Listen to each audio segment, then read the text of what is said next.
Students, this is Amandeep Kaur. Today I am again here with the video of social science. As you know, we are continuing the history.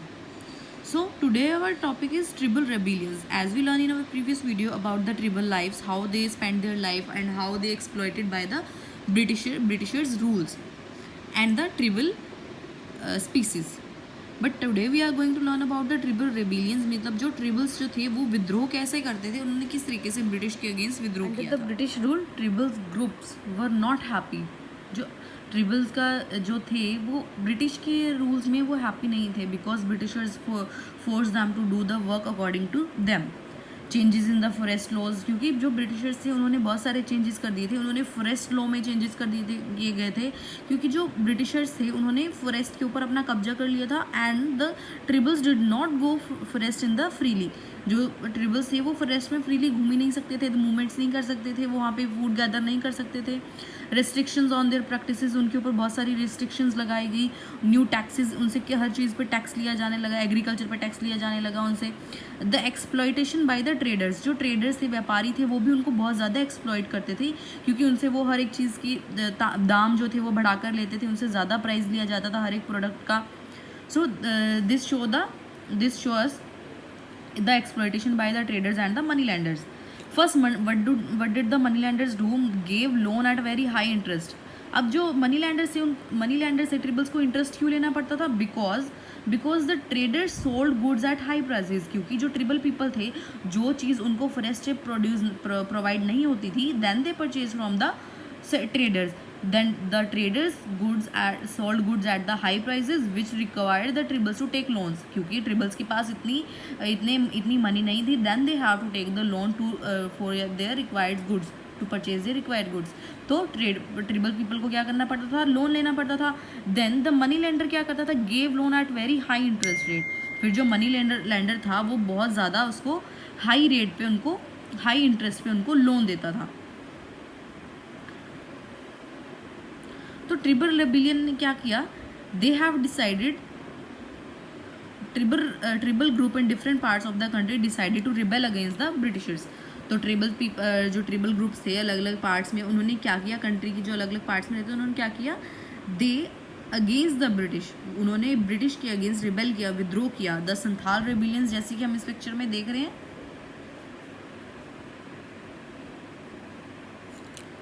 The Santhal rebellions. अब हम rebellions की timeline देखेंगे. First rebellions जो थे वो 1831 में सबसे पहले जो थे, Kol rebellion in 1831 and 1832.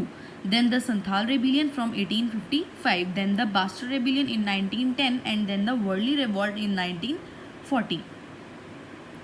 Now the locations of the tribal rebellion.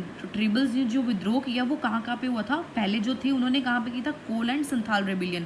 पहले जो थे वो कौन थे? Kol and Santhal rebellion. And they revolt on the location of West Bengal and the Jharkhand. Then the Bastar rebellion revolt in the Chhattisgarh. And then the Warli rebellions revolt in the Maharashtra. So these are the location where the tribal rebellions revolt. Now the Birsa Munda is the head of the head of the Munda tribal group. जो बिरसा मुंडा था वो मुंडा ट्रिबल group का head था. Birsa Munda was born in a family of Mundas. जो मुंडास की family में जन्म लेता है. Munda is a species of tribal group. He wanted to bring back the golden age, a time period. वो उन दिनों को वापस लाना चाहता था, उन गोल्डन एज मतलब कि उन दिनों को वापस लाना चाहता था. अ time period when the Munda live happily in the forest lands. जब जो मुंडास लोग थे वो फॉरेस्ट में हैप्पीली रहते थे, हैप्पीली कल्टिवेटिंग करते थे अपनी लैंड्स पे, अपने फील्ड्स पे. He want the golden days again. Then we were to do, Birsa Munda was against money lender. तो वो मनी लैंडर्स के अगेंस्ट खड़ा हुआ, लैंडलॉर्ड के अगेंस्ट खड़ा हुआ, और जो ब्रिटिशर्स की पॉलिसीज थी वो उन सब के अगेंस्ट था. अंडर ब्रिटिश रूल, जो ब्रिटिश के रूल्स के अंडर उसने क्या किया? There were new taxes. वहाँ पे न्यू टैक्सेस लिए जाते थे. उससे चेंजेस फॉरेस्ट लॉ में चेंजेस हो गए थे. जैसे जो ट्रिबल्स ग्रुप्स थे वो पहले फॉरेस्ट में फ्रीली मूवमेंट्स करते थे, but after the British rule तो उनके पास उनको ये अलाउ नहीं था. एक्सप्लॉयटेशन बाय द ट्रेडर्स उनको एक्सप्लॉयट करते थे by buying the goods at the high prices. Then they have to take the loan at the high interest from the money landers.